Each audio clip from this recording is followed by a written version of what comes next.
Paano sinusukat ang scale length? Ito, importante to ha. Ang pagsukat ng scale length ay ang reference natin ay yung inner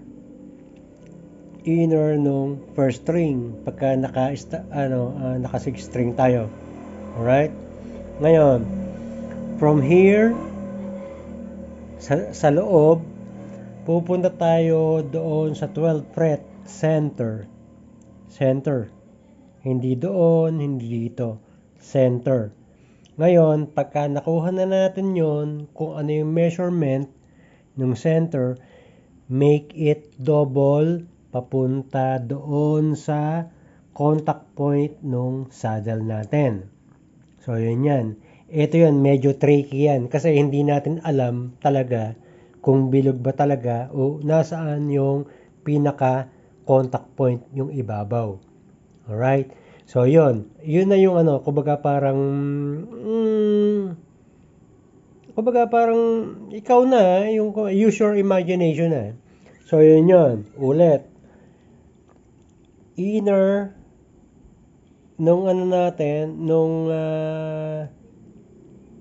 knot,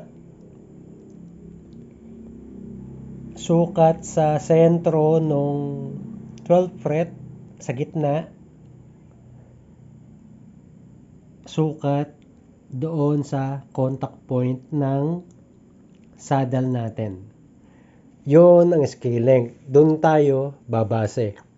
Alright? Para hindi tayo nanghuhula. Kinakailangan natin ng basehan talaga kasi yon ang real deal. Paano natin sinusukat? Pwede tayong gumamit ng ganito. From there to there. Or, pwede tayong gumamit ng metro. May metrohin natin yan.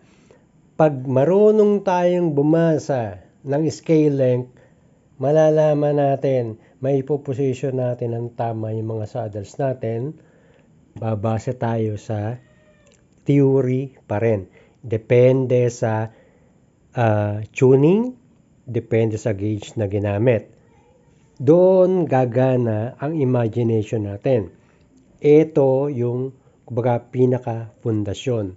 Alamin natin ang scale length and then the rest will follow. Alright.